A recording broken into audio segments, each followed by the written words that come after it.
Norman Floyd Barnes joining us from Washington, District of Columbia. A very good morning to you, Norman. I want to begin today's discussion with you. Donald Trump has laid off his planned attacks for Iran. On the other side, we see that Saudi Arabia is gearing up with other nations in its coalition against Iran. Middle East tensions are at an all-time high, and we understand that energy markets may be soon feeling the brunt of this kind of decision making. Today is, of course, a Sunday, and tomorrow is Monday. That is when the U.S. markets will open for the week. I want to pass it to Norman Floyd Barnes. What are some of the updates that you see, and how do you analyze the current situation? A very good morning to you, Norman. Good morning to all. Today, like I said, is Sunday. However, the world turns and things are happening around the world.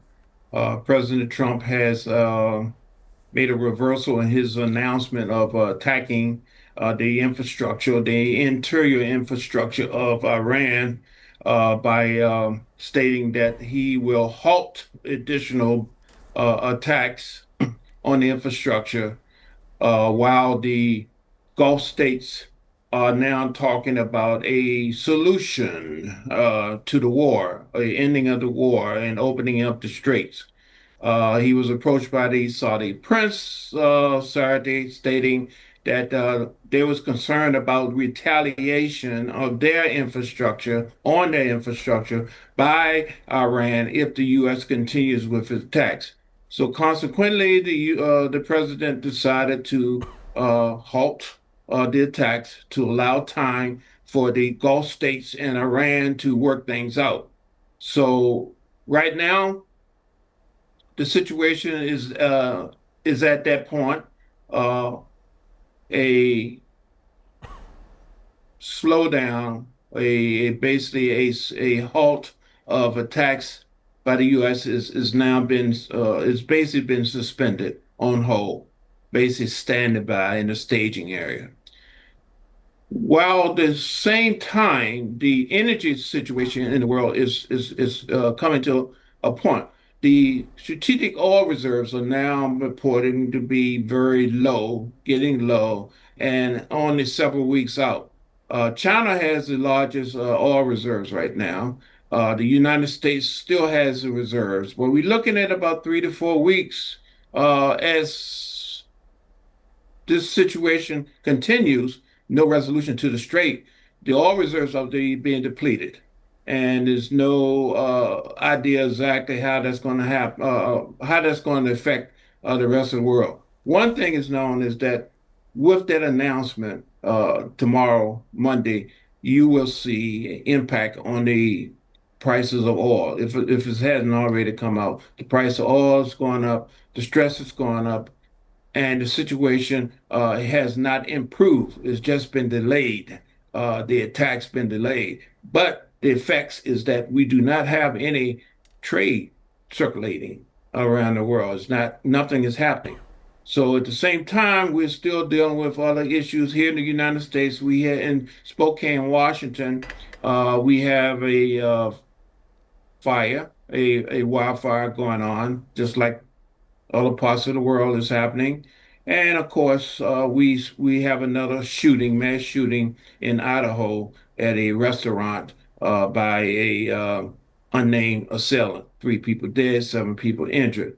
So as the world moves on, we're seeing basically things are still unstable.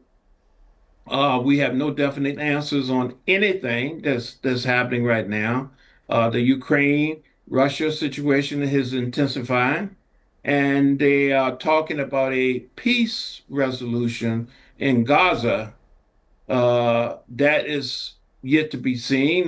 Yes, there's talks, but we do not have any indication that the Israeli military is going to move. So what does that mean? Translate that. I have no idea what that means. Stall, peace, ceasefire, but no concrete movement towards progress. So there we go. We starting this is Sunday, and we wait to see exactly how these events unfold and what happens as a result. You see, there has been a warning by the State Department cautioning Americans in the Middle East whether they should consider departing now before any kind of escalation. As well, I want to ask you how you see the current pause in strikes, how you understand this.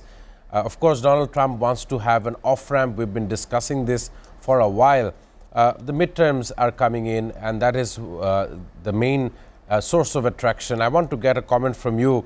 The axis of resistance, as they call it, we have the Hezbollah in Lebanon, the Houthis in Yemen, and what they have proven is that they can also have a maritime blockade of the Red Sea, and that is what is disrupting the economic cycles that the world really depends on. I want to ask you how you feel about this. Donald Trump's political future is definitely going to come from whether he is successful or not regarding Iran.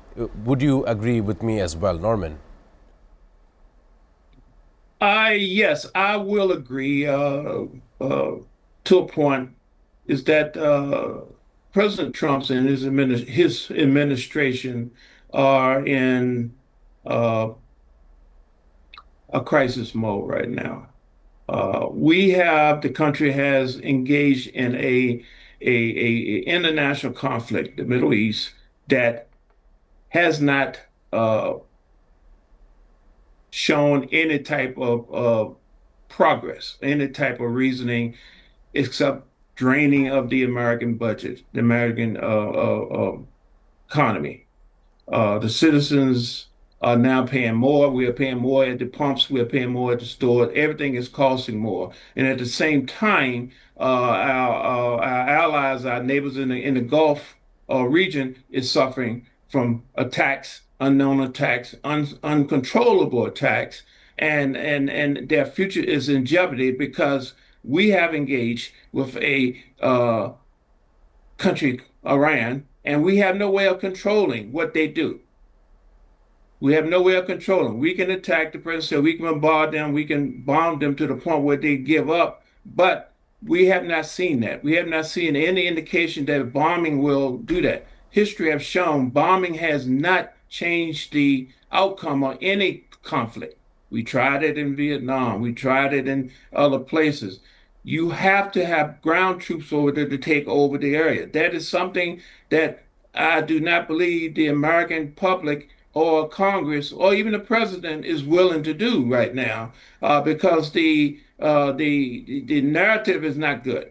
It would not be a good outcome, and it's something that we cannot sustain. Yes, you can go in, we can attack, we can take over, but we cannot maintain it. Because of the nature of the region, it would be impossible to sustain. So again, the situation has now created problems. Every time we take an action, there's a counteraction, a response, and someone is hurt, damaged, or destroyed. So the conversation is interesting that the Gulf states are now communicating and talking, like I mentioned before. The solution has to come from within the region. They have to decide how they're going to coexist, comfortably coexist. They may not like each other, but they have to have an understanding that the world is depending on this. Right now, the region, that whole region between the Red Sea and the Gulf is an energy corridor that is now being strategically strangling the rest of the world.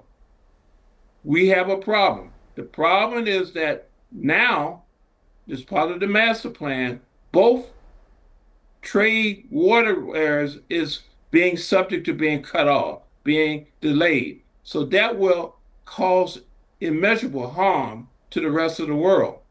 Saudi would not be able to get us all out. The other parts of the world would not be able to get things in, and they would not be have China, for example, would not be able to get stuff in the region. However, China has a massive surplus of oil right now, oil reserves. Russia has oil reserves. We have oil reserves that last a period of time, but the rest of the world will suffer. As the president said, the world will go into bellum. We're Right. going to a situation where everything will be out of control. So one problem will cause another one, and the next problem will be out of control. So there has to be somewhere, there has to be a point where we have to sit down and people have to sit down, governments, leaders have to sit down and understand This is not working. We have to come to a conclusion. How are we going to do is this. It's not going to be a situation where we're going to destroy Iran present government and go in and take over and the world be back like it was nice yesterday. No, it will cause more problems, more intense problems. Once you get people on land, it's hard to get them off alive.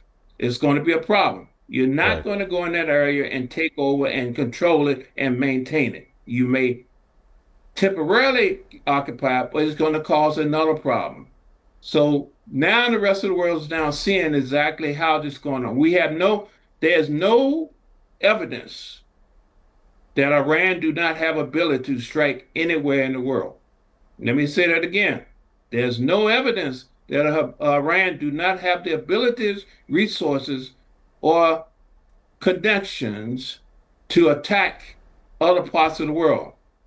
So the Gulf states are aware of this. We do not know, we do not have the initial intelligence to say going in and defeating their government, their present government will do this. The country is not set up that way. We are, the United States is set up there. We led by by Washington, but the rest of the world, and particularly that region, is not set up that way. So basically, you're talking about many wars, guerrilla warfare, guerrilla tactics generationally going on. So this will open up what we call a Pandora's box. We have Right. problems now. We're looking for hell later if we do that. Make it clear for our viewers that the city, the Spanish enclave that tens and thousands of migrants either swam or walked towards, is still in very nearby Morocco than it is to mainland Spain. But what it really reveals is the political tensions that people have to face, especially Spain has to face from other European partners, especially like this kind of issue. It has at least left 67 people dead. Their bodies were pulled from the sea where they floated alongside abandoned rubber rings and flippers. However, most of these migrants have now gone back to Morocco, but this is a political standpoint. The Schengen visa requirements for Spain, whether or not they will be a part of it, is now a question. Political debates are now stemming from this very act of illegal migration. I want to pass it to Norman. How you feel about this? Spain has been a topic of discussion for much of the year, and this time around it is for migration that we see from Morocco. How do you analyze this situation, Norman? Yes, the situation in Morocco is very troubling, and the reason is basically Spain, which is part of the EU, and we have noticed they're members of the EU, members of NATO, they're members of the EU. Now we have a situation where 50 to 60,000 Moroccan citizens chose yesterday, to, as the President Trump say, invade uh, Spain, this small province of 85,000 people. We now have 60,000 people invading this area. And the question is why? Why now? Well, one of the topics is the internet has been crazy, putting out information. And there was a recent law passed in Spain stating that if someone tries to breach, there's a fence, there's a barrier right there, breach it, they are by law immediately required to send them back to that country. However, if they come into the country by other means, this case, swimming around the fence into the water, they will have to be going through a process before they are sent back home. They can get asylum. There is a process. And some people say once they're there, they can stay. They are part of Spain. So what you see, 60,000 people swimming around the barrier, getting into an area, looking for an opportunity to do what they see a better life. Well, they got over there, and 49,000 of the 69,000 say found out, well, guys, this is not better. So they decided to go back on their own accord. But whatever happened to the other 19, 20,000 people who came over? They have to go through the legal process now. getting asylum, whatever. And now this also causes stress on the infrastructure and the ability of that area to take care of them. That part of the country, that isolated area, do not have the resources to maintain the facility. So now we have an erosion of their critical infrastructure, which has caused problems. In the meantime, Italy and other countries are now closed their borders to Spain, which is now, again, we're seeing an erosion, a degradation of Spain's impact, Spain's involvement with the EU. So I see problems coming up because this was day one. So they have not solved the problem. They have now created a situation where now, yes, people continue to try to come. There'll be more breaches, there'll be more attempts, and there will be other issues going on with Europe. So countries are now hardening up their borders because they now see basically people will now immigrate into their countries in large masses. So 60,000 came through, 49 went back. So we got a large number of people already there. They were successful in their breach. So you're going to see Europe, France, other places like that look at the policies on how we secure our borders. And the law's going to change. The reaction is going to change. The relationship is going to change now within the region because of this act. This is, some people say it was designed by that way by profit-making human traffickers, but I see a more sinister road in this. Something else is going on, just like the wildfires.